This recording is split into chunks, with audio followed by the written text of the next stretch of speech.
Welcome. This is our third day on the Empire State Trail. We woke up, it's a little bit chillier today. I think it's supposed to be warmer this week, but this is a chilly morning, so nice change. We are riding the last bit of this crushed gravel trail past Newark. Then we're going to be on some mixed off-road and on-road sections of trail as we ride towards Syracuse.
Following the Erie Canalway and the Empire State Trail, and it looks like here the two kind of diverge. So we're actually going to stay on the Empire State Trail alignment and not follow the Erie Canalway alignment. It looks like the Empire State Trail alignment here goes on to road for a little while and into a place called Port Byron. So that's what we are going to do next. And I have been pleasantly surprised today. I've not ever ridden this section past Newark. And it's very lovely as expected, but more isolated. I think the canal is beautiful, and you don't hear so much of road noise. There's not so many towns through this section, so there is limited places to get food. Really, Newark, Lyon, and then Clyde, you can get food, and very limited places to stay. Palmyra was probably the last place with a lot of places to stay. Before we get to maybe Syracuse, I think. So this is one of the more isolated sections, but again, really beautiful. I've been super happy with it, and I'm looking forward to riding the next section of the Empire State Trail.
Day 3. It was a beautiful autumn day, mix of on-road and off-road. I thought the on-road was safe pretty much the whole way, a very wide shoulder.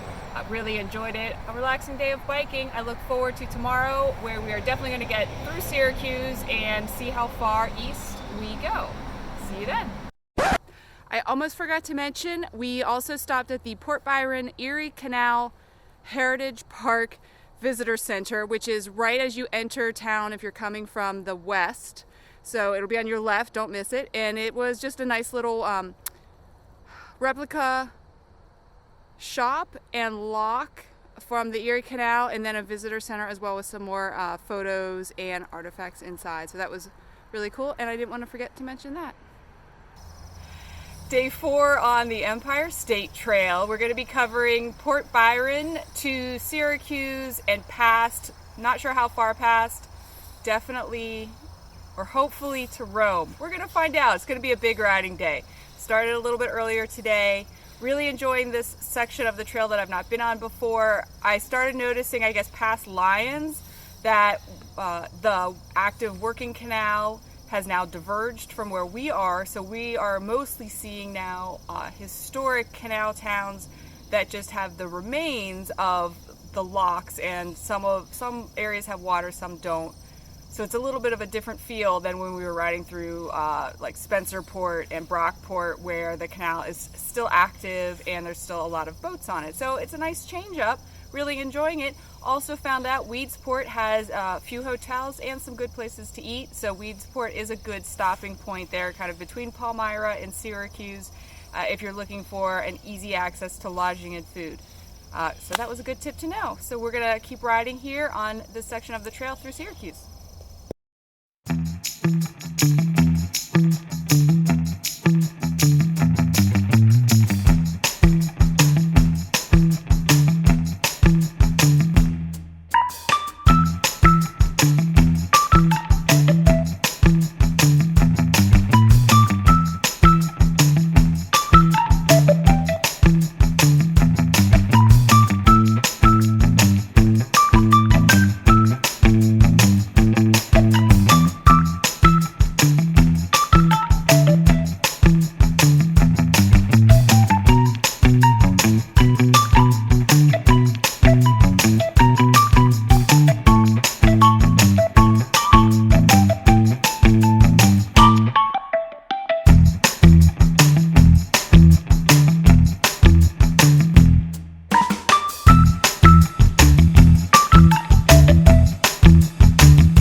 Syracuse, and I'm at Chittenango boat landing. Syracuse was it was actually fine, as they say, you know, in the Erie Canalway book. Expect some traffic, be aware of cross traffic.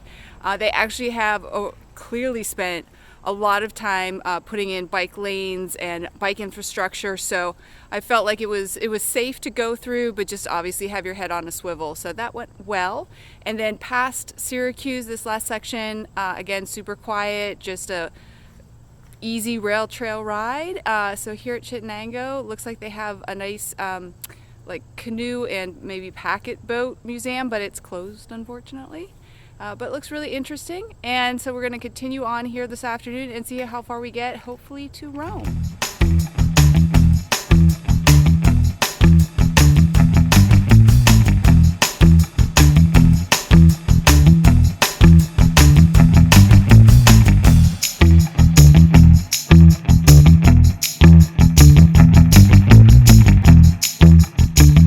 Made it to Rome, like midway through Rome. We haven't fully made it through Rome, but we're at the Fort Stanwix National Monument, so I think I'm going to call it a day here. This is the end of our 4th day on the Empire State Trail. We did pass Lock 21, which was gorgeous, and has a really primitive campsite there. So if you're bike packing on the Erie or the Empire State Trail, take a look at Lock 21, that site. There's no services there, but for scenery, it was really impressive. End of this long day, we're going to go from Rome now through Utica and see how far we get, I guess, tomorrow. Until then, bye.